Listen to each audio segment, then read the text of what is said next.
Carl Jung's final message about empaths changes everything you think about compassion. Jung believed that an empath is not born special. An empath is often a child who is never allowed to be selfish. That strong urge to fix everyone, to absorb their pain, to disappear for others. That isn't a spiritual gift. It is survival. It begins in childhood, when your needs felt like a problem, your emotions felt too big, and love felt conditional. You learned that being useful meant being safe. But Jung didn't see empaths as broken. He saw them as unfinished. He believed empaths are halfway through a journey called individuation, the path toward becoming whole. Deep down, you already know this. You've always felt that your empathy came with a cost, that caring too much slowly erased you. Jung once said, "The privilege of a lifetime is to become who you truly are." But many empaths were never allowed to be who they truly were. Their real self was sacrificed to keep others comfortable. This is why empathy feels like both a gift and a burden. What we call empathy in adults often begins as emotional survival in children. A child who had to read the room before speaking. A child who sensed moods before words. A child who learned that anticipating others' needs created safety. Jung called this premature adaptation. Your nervous system learned to stay alert at all times. Not because you were wise, but because you had to be. Your brain rewired itself to survive emotional unpredictability. You developed a powerful sensitivity, but it came at a cost. You were never allowed to develop healthy selfishness, the kind every child needs to build a strong sense of self. You learned, love others more than yourself. Your needs are dangerous, so you became an expert in everyone else, while becoming a stranger to yourself. This creates the empath's paradox. Your sensitivity connects you to others, but disconnects you from yourself. As an adult, this survival pattern becomes self-destructive. You struggle to say no. You struggle to ask for help. You struggle to even know what you need. Jung discovered something important in the empath's shadow.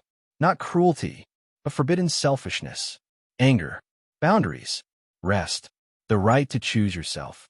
You were taught these things were wrong, but Jung believed they are not flaws. They are missing pieces. Without them, the empath becomes what Jung called a wounded healer, someone who gives from emptiness, not fullness. That's why many empaths secretly feel resentment. They give endlessly, but feel exhausted and unseen. This doesn't mean you are bad. It means your psyche is trying to restore balance. When giving becomes extreme, it turns into bitterness. When saying yes becomes constant, the body rebels. Jung believed healing comes from integration, not sacrifice, not becoming selfish, but becoming whole. For empaths, the shadow holds sacred selfishness, the right to exist without apology. The moment this process begins often feels like burnout, not ordinary tiredness, but soul exhaustion. You can't fake caring anymore. Helping feels heavy. You start resenting the role that once defined you. Jung didn't see this as failure. He saw it as emergence. Your real self is trying to be born, but it requires dismantling the false self, the one built around pleasing others. This is where Jung's most important idea appears. You don't have to choose between caring for others and caring for yourself. You must integrate both. This is sacred selfishness, not narcissism, not cruelty, but the responsibility to become who you truly are. Sacred selfishness means you're not responsible for other people's emotions. You're allowed to have boundaries. Your needs matter as much as anyone else's. When empaths learn this, something surprising happens. They become more helpful, not less. They give by choice, not compulsion. From fullness, not emptiness. From strength, not fear. This creates real love. Love without self-betrayal. As you change, some people will say, "You've changed. You've become selfish." Jung understood this. Those who truly love you will support your growth. Those who resist, they were benefiting from your self-abandonment. This shift can feel lonely, but it leads to authentic belonging. Not relationships based on need, but relationships based on respect. The integrated empath learned something powerful. You can care without carrying. You can help without fixing.